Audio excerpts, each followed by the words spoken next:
अस्सलामुअलैकुम everyone, welcome to nursing talk. आज हम सिक्किम्स स्टाफ नर्स का पेपर सॉल्व करने जा रहे हैं जिसका टेस्ट डेट था 28 अक्टूबर 2020। स्टार्ट करने से पहले सब्सक्राइब करें हमारी चैनल नर्सिंग टॉक को। तो बढ़ते हैं पहले ऑब्जेक्टिव की ओर। पहला ऑब्जेक्टिव ऐसे है, in the following which bone is generally preferred for bone marrow aspiration. The options are like this: iliac, crest, humerus, femur, tibia, fibula. इनमें से हमें बताना है कि कौन सा बोन हम प्रेफर करते हैं for the bone marrow aspiration. Usually we prefer the back of the hip bone. यहाँ पे मैं लिखूंगा the back of the hip bone, आपको आइडिया आया होगा। Which is the back of hip bone? Posterior iliac crust, posterior iliac crust. So the right answer for this question is iliac crust. Okay, iliac crust is the right answer and is the preferred site for bone marrow aspiration. Second objective is like this, which is the commonest type of hallucination. मैंने पहले भी ये पढ़ाया था mental health objectives में, आप जाइए वो वीडियोस देखिए एक बार. Which is the commonest type of hallucination? Options are like this: visual, auditory, tactile, all of the above. Okay, so the commonest type of hallucination is auditory hallucination. Third objective is like this: which organism is responsible for the boil? पहले मैं बताऊँ थोड़ा सा boil के बारे में. It's infectious disease caused by Streptococcus aureus. Streptococcus aureus here is the right answer. इसमें क्या होता है, पेनफुल एरियाज बन जाते हैं, स्वोलन एरियाज बन जाते हैं स्किन में due to accumulation of pus and dead tissues. Okay, that is a boil. The causative agent is Streptococcus aureus. So the Streptococcus aureus is right answer for this question. Next object is like this: amount of amniotic fluid at term measures about. Term पे amniotic fluid का amount कितना होता है? That is about 600 to 800 ml. ये आपको याद है, या मैंने पहले भी ऑब्जेक्टिव्स में पढ़ाया है. 600 to 800 ml is the normal amount of amniotic fluid at term. Next objective is like this, very easy: raised serum amylase levels, और हम ऐसे भी क्वेश्चन आएगा रेजर्ड सीरम लाइपेस लेवल्स और यूजर टू डायग्नोज. किसके लिए हम यूज करते हैं डायग्नोज करने के लिए? The options are like this: autoimmune disease, degenerative disease, acute cholecystitis, acute pancreatitis. Okay, जब भी सीरम एमाइलेस रेजर्ड होगा that means the patient has acute pancreatitis. So the acute pancreatitis here is the right option. Next objective is like this: which of the following cranial nerves has the spinal component? Very easy question. Spinal component किस cranial nerve में होता है? cranial nerve में जरूर ये question आता है, cranial nerve अच्छे से पढ़िए आप. Usually spinal component 11th nerve में होता है. Option A is the right answer. Okay, 11th nerve is the spinal accessory nerve. इसको हम बोलते हैं स्पाइनल एसेसरी नर्व. हम दूसरे भी देखेंगे. 9th नर्व जो होती है that is a glossopharyngeal nerve. Glossopharyngeal nerve. साथ में मैं बताऊं spinal accessory nerve is the motor nerve. Glossopharyngeal nerve, this is the mixed sensory and motor nerve. 7th nerve जो होती है that is the facial nerve, जो आपको पता ही है, ये भी आता है बार बार question. Facial nerve, facial nerve is also the mixed nerve, both sensory and motor nerve. And जो 6th जो क्रेनियल नर्व है that is the abducens nerve. Abducens nerve, that's also the motor nerve. Okay, so here the question is which has a spinal component? That is the accessory nerve, which is the 11th nerve, that's also called as spinary accessory nerve. Okay, so the next objective is like this: pseudomenstruation and which milk in infant is due to? पहला option है presence of melanin, दूसरा है effect of adrenal hormone, third option is effect of maternal sex hormones, fourth option is both B and C. Pseudomenstruation and which milk is a normal process occurring in the newborn. ये newborn में होता है. Pseudomenstruation क्या होती है? It's a bloody vaginal discharge जो resemble करती है like the menstruation. Which milk is the milky discharge from the nipples. Okay, अगर ये होता है it is due to, हमें ये बताना है ये किसकी वजह से होता है. ये होता है due to effect of maternal sex hormones. Maternal sex hormones की वजह से pseudomenstruation और विच मिल्क हो सकता है, which is the normal thing in the infant. Okay, next objective is like this: normal process of urine output from the bladder is known as. Urine out, normal process of urine output, उसको हम क्या कहेंगे? Is called as micturition. Okay, micturition here is the right option. Enuresis यहाँ पे है, मैं बताऊँ ये enuresis is also called bed wetting. Bed wetting means अगर किसी भी पेशेंट में क्लाइंट में लॉस ऑफ ब्लैडर कंट्रोल हो जिसकी वजह से यूरिनेशन मिक्चुरेशन हो, उसको that is the bed wetting, is called as enuresis. Elimination पता है आपको. Defecation means discharge of faeces from the body. Okay, discharge of faeces from the body. Next objective is like this: deficiency of vitamin C results in. deficiency of vitamin C की वजह से क्या होता है? So the deficiency of vitamin C की वजह से scurvy हो सकता है। ओके, यहाँ पे ग्लोसाइटिस है, glossitis means inflammation of the tongue. मैं यहाँ पे लिखूँ inflammation of tongue. Okay, beriberi क्या होता है? Deficiency of vitamin, deficiency of किसकी वजह से? Vitamin B1। ओके, प्लेग्रा किसकी वजह से होता है? Deficiency of vitamin B3, niacin जिसको हम बोलते हैं, विटामिन B3 की वजह से अगर डिफिशियंसी हो उसकी वजह से प्लेग्रा हो सकता है। डिफिशियंसी ऑफ विटामिन C की वजह से क्या होता है? Scurvy. Scurvy here is the right option. Okay, next object is like this, which method is not used to treat fracture? Okay, the options are like this, splint, traction, plaster cast, posterior drainage. पहले मैं बताऊं, posterior drainage is the wrong option here. Posterior drainage क्या होता है? ये वो process है जिसकी वजह से हम ड्रेन करते हैं lung secretions under using the gravity. Okay, so drainage of lung secretions, lung secretions, it is not related to treat fracture. Splint क्या होता है? स्प्लिंट वो डिवाइस होती है जो होल्ड करता है कोई पार्ट या कोई बॉडी पार्ट या कोई बोन जिसकी वजह से फर्दर इंजरी नहीं होती है। स्प्लिंट वो होता है। ट्रैक्शन क्या होता है? ट्रैक्शन होती है वो डिवाइस जो पुल करता है कोई बॉडी पार्ट, कोई बोन, जिसकी वजह से बोन एक ही पोजीशन में रहती है। अगर डिसलोकेशन हो वो नॉर्मल पोजीशन में लाती है बोन को। Okay, next is the plaster cast. Plaster cast usually हम यूज़ करते हैं डिसलोकेशन के लिए या फ्रैक्चर्स के लिए। उसमें हम यूज़ करते हैं बैंडेज एंड कोई hard covering like POP, plaster of Paris. Okay, so splint, traction, plaster cast are related to treat fracture. Posterior drainage here is the wrong option. Next object is like this, cause of gastritis हमें बताना है यहाँ पे। पहला option है food poisoning, second is alcoholism and smoking, third is excessive use of tea and coffee, fourth is all of the above. All of the above here is the right option, because food poison की वजह से भी gastritis हो सकता है। Alcoholism, smoking की वजह से, use of caffeine products, T and coffee, उसकी वजह से भी गैस्ट्राइटिस हो सकता है। सो all of the above here is the right option. Next object is like this, which the following is not the associative social process? The options are like this, cooperation, competition, assimilation, integration. Associative social process क्या होता है? जिसमें वो patterns जिसमें लोग क्या करते हैं, they help each other, they share their feelings, their emotions with each other. Okay, हमें देखना है यहाँ पे एसोसिएटिव सोशल प्रोसेस कौन नहीं है। ओके, कॉपरेशन है associative social process, is the right option. Competition is not the associative social process. Okay, ये एसोसिएटिव सोशल प्रोसेस में नहीं आता। Assimilation is the associative social process, integration is the associative social process. So competition here is the wrong option and right option for this question. Okay, next objective is like this, weaning is started at. Weaning हम कब start करते हैं? मैं पिछले objectives में भी बताया है। वीनिंग हम स्टार्ट करते हैं आफ्टर कंप्लीशन ऑफ 4 months, जब 4 महीने खत्म होते हैं। 4 to 6 यूजुअली कोई बुक्स लिखते हैं, 4 to 6 months हम वीनिंग स्टार्ट कर सकते हैं बच्चे में। Next objective is like this, a patient being discharged for myasthenia gravis would be expected to have improved neuromuscular function after being treated with।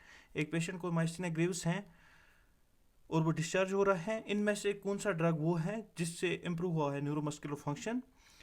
The options are like this, donepezil, edrophonium, atropine, neostigmine. पहले मैं बताऊं डोनापेजिल क्या होता है। डोनापेजिल belong करता है कोलिनेस्ट्रेस inhibitor से।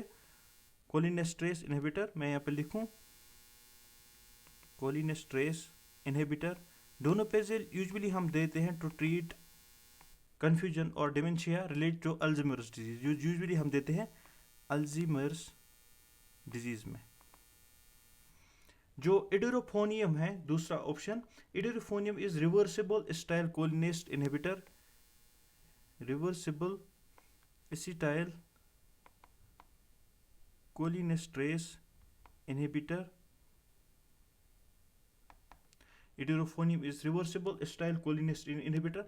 ये यूजुअली हम देते हैं किसके लिए? To treat the symptoms of myasthenia gravis, to treat the symptoms of myasthenia gravis and it is short acting. ये आपको इस क्वेश्चन में याद रखना, it is short acting. Okay, तीसरा है एट्रोपिन, तीसरा option. Atropine is the anticholinergic, जो आपको पता ही है एंटीकोलिनर्जिक।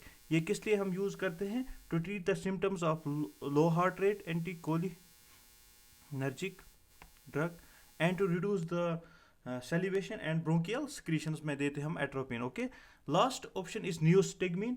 नियोस्टिगमीन भी क्या है? कोलिनेस्ट्रेस इनहिबिटर, कोलिनेस्ट्रेस इनहिबिटर। नियोस्टिगमीन भी हम देते हैं for treatment of myasthenia gravis and it is long acting myasthenia gravis. अब यहाँ पे ये दो ऑप्शन कैंसिल हो गए, ये दो ऑप्शन हमें ठीक लग रहे हैं। देखो हमें यहाँ पे देखना है, the patient has been discharge for myasthenia graves, वो डिस्चार्ज हुआ है फॉर माइस्थीनिया ग्रेव्स, मतलब डायग्नोस हुआ है पेशेंट फॉर माइस्थीनिया ग्रेव्स। अब किस ड्रग से उसको इम्प्रूव हुआ है न्यूरोमस्कुलर फंक्शन। देखो neostigmine is a longer acting and edrophonium is the shorter acting. हमें यहाँ पे देखना है शॉर्टर एक्टिंग कौन है। Shorter acting is the edrophonium, so edrophonium here is the right option. Okay, edrophonium is a shorter action और ये CNS में एंटर नहीं होता है, इसीलिए जब भी हमें डायग्नोस करना होता है माइस्थीनिया ग्रेव्स यूजुअली हम देते हैं edrophonium because it is short acting.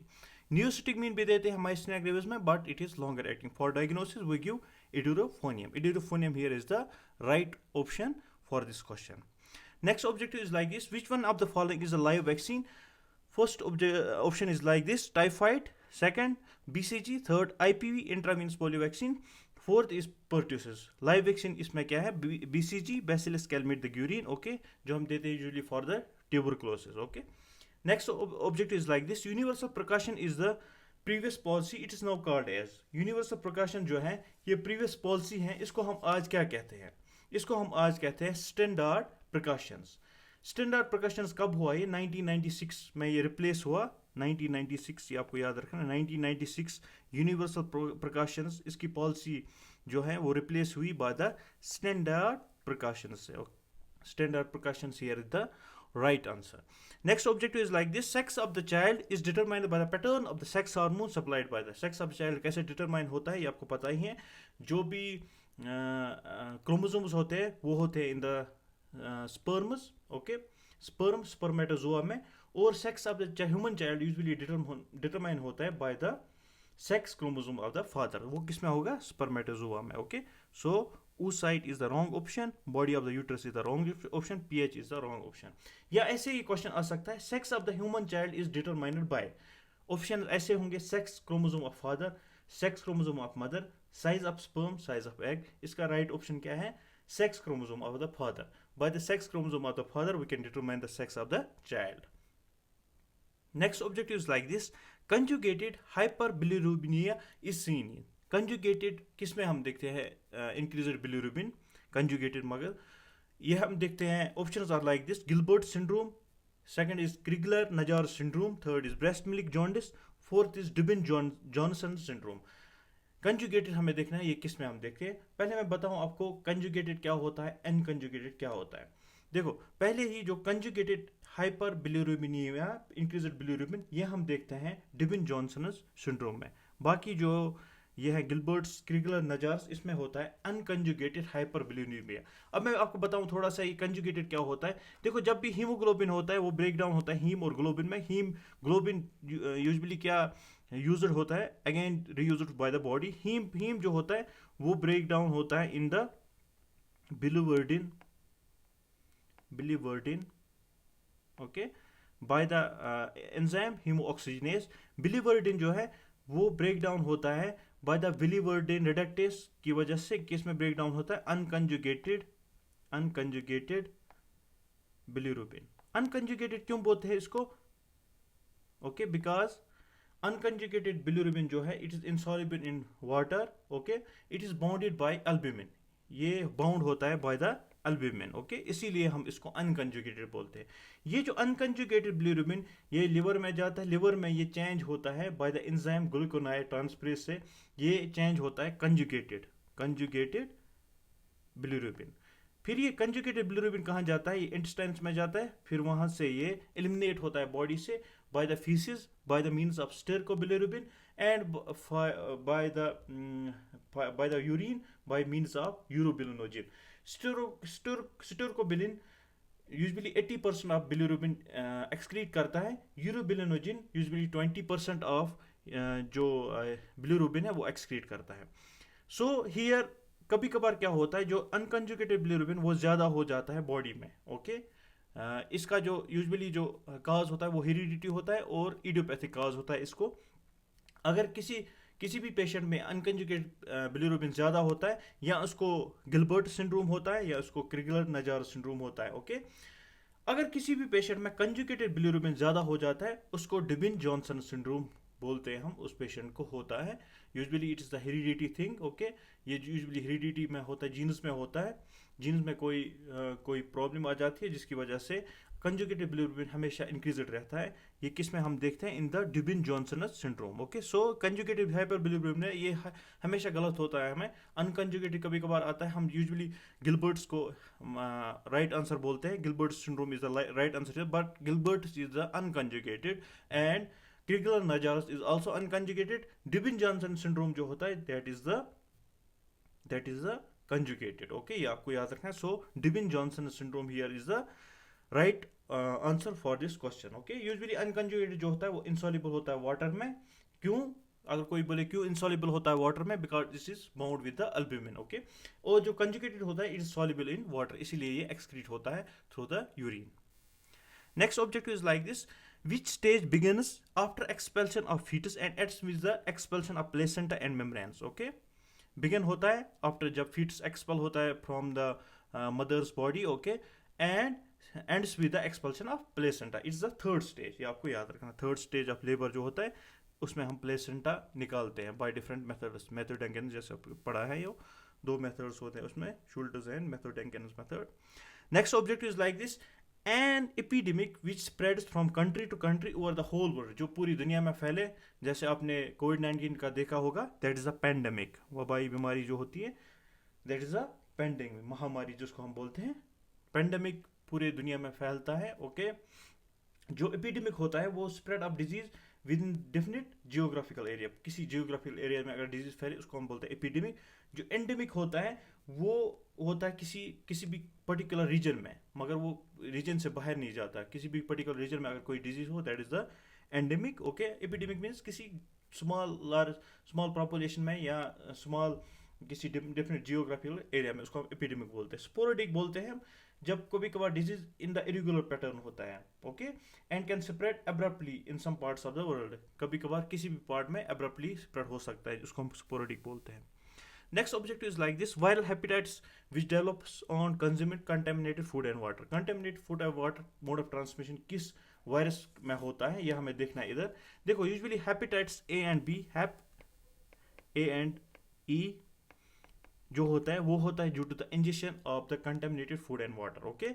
जो B C and D that occurs, उसका मोड ऑफ ट्रांसमिशन क्या होता है? Parenteral, like sharing needle, syringe extra, okay. So इसका राइट आंसर हियर क्या होगा? हेपेटाइटिस ए, जो किसकी वजह से होता है? Due to contaminated food and water. Next objective is like this. Anti hemorrhagic vitamin is, anti hemorrhagic vitamin हमें देखना है। जैसे आपको पता है एंटी हेमोरजिक विटामिन कौन सा है? विटामिन के। विटामिन के इज एंटी हेमोरजिक विटामिन, ये आपको याद रखना है। Next objective is like this, which are the following nutritional deficiency results in delirium. Delirium किस न्यूट्रिशनल डेफिशिएंसी की वजह से हो सकता है? The objectives are like this, thiamine, folic acid, pyridoxine, all of the above. So all of the above here is the right option. Folic acid deficiency भी delirium हो सकता है, पायरोडॉक्सिन से भी डिलीरियम हो सकता है। Delirium means confusion. Thiamine deficiency भी कन्फ्यूजन या डिलीरियम हो सकता है। Next object is like this, example of mood disorder is, इनमें से आपको बोलना है एग्जाम्पल ऑफ मूड डिसऑर्डर। क्या क्या ऑप्शन है? Mania, depression, bipolar mood, all of the above is the right option here, okay. Mania भी मूड डिसऑर्डर है, डिप्रेशन भी मूड डिसऑर्डर है, बाइपोलर मूड भी मूड डिसऑर्डर है। So D part is the right answer for this question. Next objective is like this, purpose of throat irrigation and gargles is. Purpose क्या होता है? Throat irrigation क्यों करते हैं हम और गार्गल्स क्यों करते हैं? टू ट्रीट इन्फ्लेमेशन, ये भी होता है। टू रिलीव कंजेशन, इसके लिए भी। To remove collected secretions from the throat, secretions बाहर निकालने के लिए भी हम यूज करते हैं गार्गल्स या throat irrigation. So all of the above here is the right option. Next objective is like this, the style of leadership why the leader takes all the decision and assigns all the responsibility, जिसमें leader सारे decisions लेता है और responsibility सारे leader ही assign करता है, उस leadership को हम क्या बोलते हैं? Autocratic, okay. ये आपको पता ही है। ऑटोक्रेटिक मीन्स जो खुद मुख्तार होता है, जो सारे डिसीजंस खुद ही लेता है। That autocratic leadership is why the leader takes all decisions and assigns all the responsibilities. Next object is like this, Pearl index, ये बार बार क्वेश्चन आता है। Pearl index is conducted with, Pearl index क्या होता है? Number of pregnancies that happen for one method, contraceptive method में number of pregnancy कितना हो, मतलब ये रिस्क देखता है, risk of pregnancies in one contraceptive methods per 100 women over a year. Okay, is a measure of contraceptive efficacy. Okay, ये usually हम देते हैं for the family planning to check the efficacy of contraceptives, उसको हम बोलते हैं Pearl index, उसको हम बोलते हैं पर्ल इंडेक्स। ये हम कैसे देखते हैं? जब हम एक कंट्रासेप्टिव मेथड लेते हैं पर 100 वुमेन, हम देखते हैं प्रेगनेंसीज कितनी हुई, ओके, रिस्क कितना है इसमें, उसको हम बोलते हैं Pearl index. It's related, it's connected with the family planning. Next objective is like this. What is the term used for the secretion from the breasts which starts during the pregnancy? उस term को हम क्या बोलते हैं जो secretions निकलती हैं breast से, from the mother's breast, which starts during the pregnancy? Options are like this: lochia, colostrums, lactogenesis, galactogenesis. Colostrum is the right option here. Colostrum पहला वो secretion होता है जो एक मदर से निकलता है after the delivery of the baby, okay, उसको हम बोलते हैं colostrums. Next object is like this: the instrument used for measuring blood pressure is known as. Blood pressure measure करने के लिए कौन सा इंस्ट्रूमेंट हम यूज करते हैं? आपको पता ही है, स्फेगोमानोमीटर, बीपी अपैरेटस जिसको हम बोलते हैं स्फेगोमानोमीटर, यूज करते हैं to measure the blood pressure. Next object is like this: what do you mean by gastrectomy? Options are like this: artificial incision in the stomach, removal of the stomach, anastomosis of stomach with the duodenum, widening of pyloric sphincter. देखो, दो चीजें होती हैं, एक तो gastrectomy होता है और दूसरा गैस्ट्रोस्टोमी, ओके, ऑस्टोमी और गैस्ट्रेक्टोमी। ओके, गैस्ट्रेक्टोमी क्या होता है? Gastrectomy means removal of the stomach, ostomy means, gastrostomy means artificial incision, opening of the stomach. अगर कभी कभार ओपनिंग, ऐसे क्वेश्चन आए, ओपनिंग बनाना है स्टोमक में, दैट्स द गैस्ट्रोस्टोमी। ओके, अगर ऐसे आए question, what do you mean bye removal of the stomach, that is the gastrectomy. Okay, दो चीजें ही आपको याद रखने हैं। Next object is like this: which of the following is the positive emotion? इनमें से पॉजिटिव इमोशन कौन है, ये आपको देखना है। Anger is not the positive emotion, jealousy is not the positive emotion, here is not the positive emotion, affection is the positive emotion. Affection here is the right option for this question.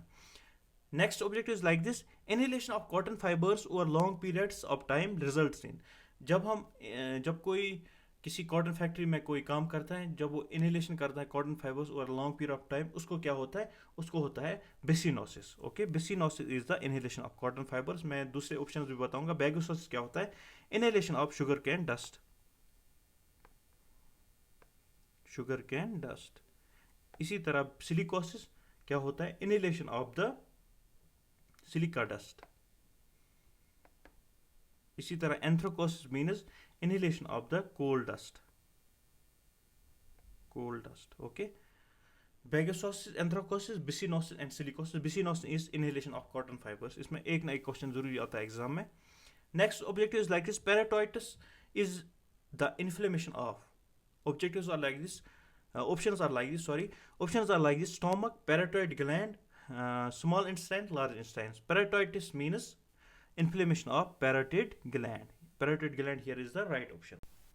Next object is like this: the pain of the patient with bone cancer has been managed with a morphine pump. However, he has been tolerant to morphine. Which of the following might be indicated to ameliorate his pain? Ameliorate पहले मैं बताऊं ameliorate क्या होता है. Ameliorate means to feel better. Okay. एक patient है जो अभी तक मैनेज हो रहा है, उसका पेन मैनेज हो रहा था with a morphine, but patient has become tolerant to morphine. अब हम कौन सा ड्रग देंगे जिससे पेन कम हो? मिपिरिडीन देंगे, कोडीन देंगे, फेंटेनाइल देंगे, मेथाडोन देंगे. ये सारे ड्रग्स जो हैं, these are the class of opioids, synthetic opioids. मगर हमें देखना है यहाँ पे पेशेंट टॉलरेंट हुआ है मॉर्फिन से, हमें वो ड्रग देखना है जो जिसकी स्ट्रॉन्ग एफिकेसी हो as compare to morphine. Okay, वो ड्रग कौन सा है? फेंटेनाइल. फेंटेनाइल क्या है? फेंटेनाइल वो ओपियाइड है जिसको 100 टाइम्स स्ट्रॉन्गर एफिकेसी है as compare to morphine and other opioid. So fentanyl हम ड्रग देंगे जिससे वो पेशेंट फील बेटर होगा, जिससे वो पेन मैनेज कर सकते हैं हम. Next object is like this: the vitamin which is produce in skin due to exposure of the light. वो विटामिन हमें देखना है जो प्रोड्यूस होता है स्किन में जब हम सनलाइट में बैठते हैं, okay, that is the vitamin D. Okay, vitamin D क्या करता है, it maintains the normal blood levels of calcium and phosphorus, ये भी आपको याद रखना है। Next object is like this, keratitis is the inflammation of, keratitis किसको हम बोलेंगे, इन्फ्लेमेशन ऑफ क्या, ओके। पहला ऑप्शन है रेटिना, दूसरा ऑप्शन है कॉर्निया, तीसरा ऑप्शन है लेंस, चौथा ऑप्शन है optic disc. Okay, keratitis is the inflammation of the cornea, ये आपको याद रखना है। साथ ही में आपको ये याद रखना है, जो इन्फ्लेमेशन ऑफ रेटिना है उसको हम बोलते हैं यूवीआइट्स, ओके, यूवीआइट्स हम बोलते हैं inflammation of the retina. Okay, keratitis is the inflammation of cornea, ये आपको याद रखना है।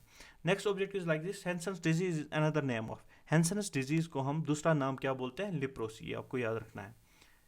Leprosy is called as Hansen's disease. The next object is like this. The biggest problem in performance appraisal is, performance appraisal क्या होता है, जो हम रेगुलर रिव्यू करते हैं एम्प्लॉय जॉब परफॉर्मेंस का रिव्यू हम लेते हैं, जॉब परफॉर्मेंस। ओके, उसमें बिगेस्ट प्रॉब्लम क्या आती है हमें, Objectives are like this: halo effect, central tendency of average rating to all employees, error in rating, split over effect. Okay, usually हम उसमें जो बिगेस्ट प्रॉब्लम होते हैं that is the halo effect. दो इफेक्ट्स आपको याद रखने हैं, एक होता है हॉर्न इफेक्ट जो एम्प्लॉय रेटिंग स्केल में हम में प्रॉब्लम होता है, और दूसरा होता है हेलो इफेक्ट। देखो हेलो इफेक्ट क्या होता है, like hello effect means positive first impression, positive first impression से हमें लगता है ये बंदा हर कोई काम कर सकता है। Okay, that is the halo effect, first impression. Okay, that is the biggest problem in the employ job performance. Okay, second is the horn effect. Horn effect में क्या होता है, हॉर्न इफेक्ट में पहले ही नेगेटिव फर्स्ट इंप्रेशन आता है, जिसकी वजह से हम सोचते हैं ये बंदा कोई भी काम नहीं कर सकता है, नेगेटिव फर्स्ट इंप्रेशन। ये भी कभी कभार क्वेश्चन आता है, horn effect. Okay, so these are the biggest problems of the performance appraisal, और we can say these are the problems of the employ job performance. Okay, that is the halo effect. Halo effect means positive first impression, जिसकी वजह से हमें लगता है कि ये बंदा हर कोई काम कर सकता है, इसको हम कोई भी काम देंगे ये कर सकता है easily. That is the problem in the employ job performance review. Okay, next objective is like this, normal respiratory rate in newborn is, normal respiratory rate कितना रहता है न्यूबॉर्न का, that is about 40 breaths per minute, ये आपको याद रखना है। 40 breaths per minute is the right answer here. कुछ बुक्स ऐसे भी देते हैं 30 to 60 ब्रेथ्स पर मिनट, इसका मीन हम निकालते हैं, that is about 40 breaths per minute is the right answer for this question. Next object is like this, Bence Jones proteins are derived from, Bence Jones proteins क्या होते हैं, these are the हम बोल सकते हैं these are the tumour markers, like okay, tumour markers in case of किसमें, these are the tumor markers in case of myeloma. okay, या हम बोलते हैं Bence Jones proteins are the myeloma proteins, या gamma globulin light chains of proteins जो act करते हैं as a tumour marker usually for the multiple myeloma. Okay, अगर ये बेंस जॉन्स प्रोटीन्स हम देखते हैं यूरिन में ज़्यादा इसकी concentration, that means the patient has multiple myeloma. Okay, so it is the lighter change of gamma globulin. Gamma globulin is the right option here. Next object is like this, hypodermal injection is also known as, it's a easy question, hypodermal injection को हम दूसरा नाम बोलते हैं subcutaneous, ये आपको याद रखना है। Next object is like this, Koplik spot is seen in, ये बार बार आता है क्वेश्चन, Koplik spot हम किस में देते हैं, it's seen in the measles. Okay, बाकी सारे जो टाइप्स ऑफ रेशेस, सेंट्रीफ्यूगल किस में होता है, सेंट्रीपिटल किस में होता है, चिकन बॉक्स में क्या रहता है, स्मॉल बॉक्स में क्या रहता है, ये भी आपको पढ़ने हैं अच्छे से, ये भी एग्जाम में आ सकते हैं। Okay, next object is like this, which mineral prevents tooth decay, कौन सा मिनरल प्रिवेंट करता है from the tooth decay. Okay, हमें देखना है, options are like this, iodine, zinc, fluoride, iron. Fluoride here is the right option, fluoride prevent करता है from the tooth decay. Next object is like this, children with asthma undergoing a surgical procedure are frequently anesthetized with the sevoflurane because it, okay, sevoflurane क्या होता है ये मैं पहले बताऊं, sevoflurane भी एक anesthetic medication है जो हम देते हैं usually for the general anaesthesia, GA में हम देते हैं ये सर्जरी में। यूजुअली sevoflurane क्या करता है, इट इज़ द पोटेंट, अगर आप पढ़ोगे इसका एक्शन क्या होता है, it's a potent bronchodilator. Okay, bronchodilator usually जिसको एजमा होता है उसको हम GA में देते हैं सेवफ्लोरिन, क्योंकि ये इरिटेट नहीं करता एयरवे के, क्योंकि ये ब्रोंकोडाइलेटर होता है, because it does not irritate the airway is the right option here. क्योंकि इसीलिए हम देते हैं एजमा पेशेंट में, एस्थमा चिल्ड्रन में ये sevoflurane, because it's a bronchodilator, it does not irritate the airway. Next objective is like this, universal children's day कब हम सेलिब्रेट करते हैं? Is celebrated on, it is celebrated on 14 November, ये आपको याद रखना है। क्यों सेलिब्रेट करते हैं? To give awareness about the rights, education and welfare of the children, okay. इसीलिए हम 14 नवंबर चिल्ड्रंस डे सेलिब्रेट करते हैं। Next object is like this, fluid in the scrotum is called as, scrotum में अगर fluid हो उसको हम क्या बोलते हैं? उसको हम बोलते हैं हाइड्रोसील, ये आपको याद रखना है। इसी के साथ साथ ये दूसरे ऑप्शन हम देखेंगे। फिमोसिस क्या होता है? वो कंडीशन जिसमें टाइट फोर्स स्किन हो, जो पुल बैक, जो पिनस का हेड हो उस पर पुल बैक ना हो, उसको हम फिमोसिस, जो बहुत पेनफुल होता है उसको हम फिमोसिस बोलते हैं। कॉडी क्या होता है? Cardi is the congenital penile curvature, जब भी जो पिंस होता है वो इरेक्ट हो जाता है। कॉडी में क्या होता है? जब भी वो इरेक्ट होता है वो यूजुअली कर्वेचर शो करता है। It's a congenital disease, congenital penile curvature, इसीलिए हम बोलते हैं इसको कॉडी को। Third option is the epispadias, it's also congenital thing. Opening जो होती है यूरिथ्रा की, जो it's at the top of the penis, epispadias means at the top, hypospadias means at the base of the penis, okay, आपको याद रखना है। Next object is like this, development of human being is influenced by, human being का development influence किससे होता है? Parents and teachers, psychosocial and cultural factors, parents and relatives, heredity and environment. Heredity and environment is the right option here. इसी से influence होता है development of the human being, okay. अगर किसी भी चाइल्ड में कोई हेरिडिटिकल जेनेटिकल डिफेक्ट हो, उसकी वजह से उसको डेवलपमेंट, चाइल्ड अंडर डेवलप्ड रह जाता है, जिसकी वजह से उसमें फ़र्क पड़ जाती है। सो मेजर इन्फ्लुएंस कौन करता है? Heredity and environment. Next object is like this, deficiency of intrinsic factor of castle. पहले मैं बताऊं, कैस्टल इंट्रिंसिक फैक्टर वो ग्लाइकोप्रोटीन होता है जो प्रोड्यूस करते हैं parietal cells of the stomach. ये इंट्रिंसिक फैक्टर एक इंपॉर्टेंट रोल प्ले करते हैं किसमें? In the absorption of vitamin B12, ये आपको याद रखना है। विटामिन B12 एब्जॉर्बेशन के लिए ये इंट्रिंसिक फैक्टर होते बहुत ज़रूरी होते हैं। ये कहाँ पे होते हैं? पैराइटल सेल्स में, ओके। ये यूजुअली क्या काज करते हैं? इनकी डिफिशियंसी काज करती है पर्नीशियस एनीमिया। जैसे आपको पता होगा पर्नीशियस एनीमिया कैसे होते हैं? Due to the deficiency of vitamin B12। अगर intrinsic factor Castle, intrinsic factor of Castle ना हो तो विटामिन B12 नहीं एब्जॉर्ब होगा, भी नहीं बनेगा वहाँ पे, जिसकी वजह से पर्नीशियस एनीमिया हो सकता है। Next object is like this, National Institute of Virology is at, National Institute of Virology कहाँ पे है? It's in Pune. It's at Pune. Okay, Pune here is the right option. Next object is like this, to flush out the urinary bladder with a liquid is known as. अगर हम flush out करेंगे, flush out करेंगे liquid से urinary bladder को, उसको हम बोलते हैं bladder irrigation. To irrigate the bladder. Okay, to flush out the urinary bladder with liquid means to irrigate the bladder. This was all about today. From question number 50 we'll be having next session inshallah. Hope you like our video, share and subscribe my channel Nursing Talk. Thank you.